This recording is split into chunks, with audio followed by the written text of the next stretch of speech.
여러분께 조선시대의 명제상, 맹사성에 대한 이야기를 들려드리려 합니다. 혹시 맹사성이라는 이름을 들어보신 적 있으신가요? 그는 높은 자리에 있었지만 늘 자신을 낮추고 백성들과 벗처럼 지냈던 인물입니다. 그의 삶은 오늘을 살아가는 우리에게도 깊은 울림을 줍니다. 오늘 이 영상을 끝까지 함께 해주신다면 노년의 삶을 더욱 따뜻하고 품격 있게 가꾸는 데 필요한 소중한 지혜를 얻어가실 수 있을 것입니다. 맹사성은 태종과 세종 두 왕을 섬기며 나라의 기틀을 다진 뛰어난 정치가였습니다. 하지만 그 무엇보다 사람들 마음에 남은 건 그의 뛰어난 재능보다도 한결같은 겸손한 태도였지요. 어느 날 맹사성이 백성들과 함께 시장을 거닐고 있었습니다. 그는 일부러 관복을 벗고 평상복 차림으로 조용히 민심을 살피고 있었지요. 그런데도 시장의 사람들은 그를 금세 알아보았습니다. 저기, 저분이 바로 맹대감 아니셔? 사람들은 앞다투어 그에게 인사를 하기 시작했습니다. 맹사성은 당황한 기색도 없이 조용히 미소 지으며 손을 들어 답례했습니다. 그리고는 이렇게 말했지요. 저 같은 사람에게 이렇게 인사를 해주시다니 송구할 따름입니다. 그는 고개를 숙이며 백성들에게 먼저 예를 갖췄습니다. 그의 겸손한 모습에 주변 사람들은 잠시 말을 잃었습니다. 권위의식을 내세우기는커녕 오히려 스스로를 낮춘 그의 태도에 사람들은 진심으로 고개를 숙였고 마음속 깊은 곳에서 존경을 느꼈습니다.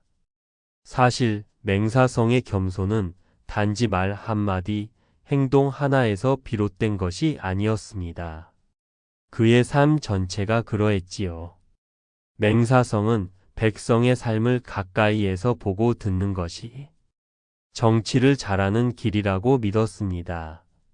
그래서 종종 관복을 벗고 시골 장터를 찾아갔습니다. 화려한 행차도 수행원도 없이 홀로 장터 한복판에 서서 장사꾼들과 허물없이 이야기를 나누었습니다. 어떤 날은 국밥집에 들어가 시골 농부와 나란히 앉아 국밥 한 그릇을 나누기도 했지요.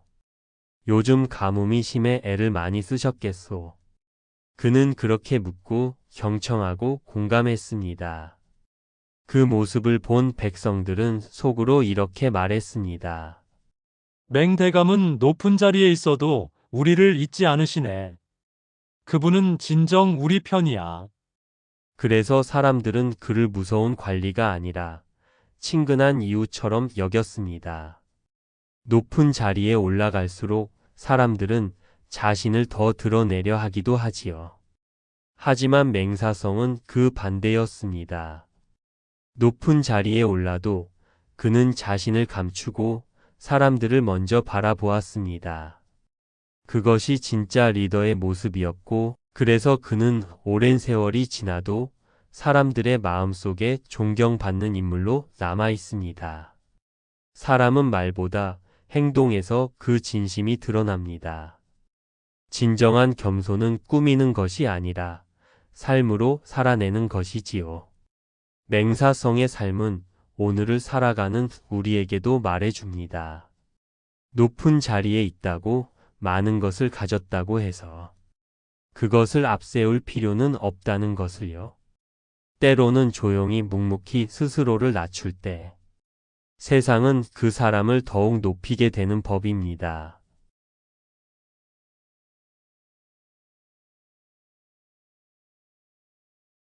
또 하나의 이야기가 있습니다. 이번 이야기는 그가 평생 실천했던 검소함과 진심에 관한 이야기입니다. 조선시대 최고의 명재상이라고 불렸던 맹사성. 그러나 그의 삶은 고관대작으로서의 위세나 사치와는 거리가 멀었습니다. 그의 집은 다른 대신들의 저택과는 달리 참으로 소박했습니다. 지붕은 기와가 아니라 초가에 가까웠고 대문은 아무런 장식도 없이 투박한 나무로 만들어져 있었죠. 마당에는 화려한 정원 대신 국화 몇 송이와 채소들이 조용히 자라나고 있었습니다.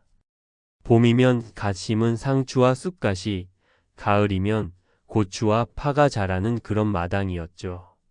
어느 날 궁궐에서 고급 비단을 하사받은 일이 있었습니다. 그런데 맹사성은 정중히 사양하며 이렇게 말했습니다.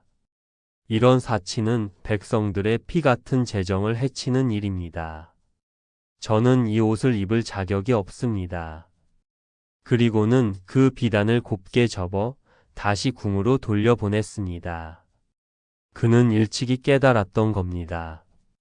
진짜 품격이란 비단 옷이나 웅장한 집에서 나오는 것이 아니라 소박한 삶 속에서 더 깊고 단단하게 피어난다는 사실을요. 한 번은 친구가 그의 집을 찾아와 놀란 표정으로 말했습니다. 맹대감, 이 높은 벼슬에 오르신 분이 어찌 이렇게 검소하게 사십니까? 여기서 맹사성은 어떻게 말했을까요? 그는 빙긋이 웃으며 이렇게 대답했습니다. 권세는 잠시지만 마음의 평안은 오래가는 법이지요. 저는 그저 평안을 택했을 뿐입니다. 그의 삶은 그렇게 늘 진짜 중요한 것을 먼저 붙드는 삶이었습니다. 그리고 그 정신은 집안과 일터 어디에서나 이어졌습니다. 맹사성은 후배를 아끼는 데에도 아낌이 없었습니다. 자신의 자리를 지키려 다른 일을 끌어내리거나 젊은 사람들을 시기한 적은 한 번도 없었죠. 오히려 젊은 관리들의 의견을 귀 기울여 듣고 그들이 실수할 때는 화를 내기보다 조용히 다독였습니다. 어느 날 젊은 관리 하나가 실수로 중요한 문서를 잘못 처리해 큰 혼란이 생길 뻔한 일이 있었지요. 다들 그 관리가 크게 꾸지람을 받을 것이라 생각했습니다. 하지만 맹사성은 그를 조용히 불러 이렇게 말했습니다. 자네는 큰 제목일세. 실수는 누구나 하네. 중요한 건 같은 실수를 반복하지 않는 것이지. 이 한마디에 젊은 관리는 큰 감동을 받았습니다. 그리고 그날 이후 더욱 성실하게 일했고 훗날 조정의 중심을 이끄는 인재로 성장하게 되었지요.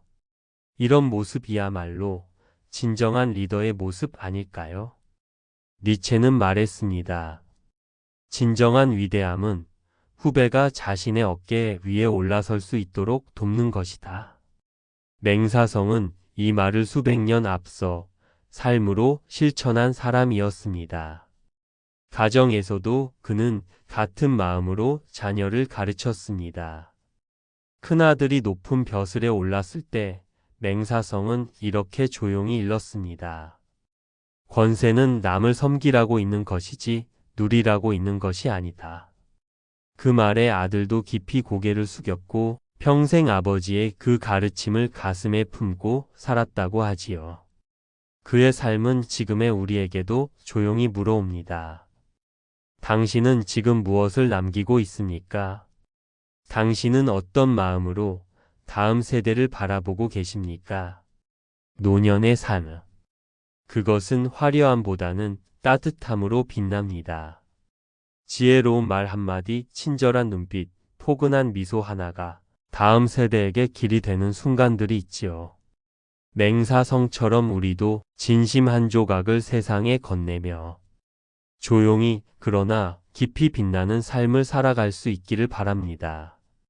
끝까지 함께 해주셔서 고맙습니다.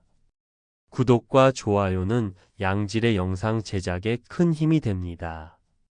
지혜낭독소였습니다.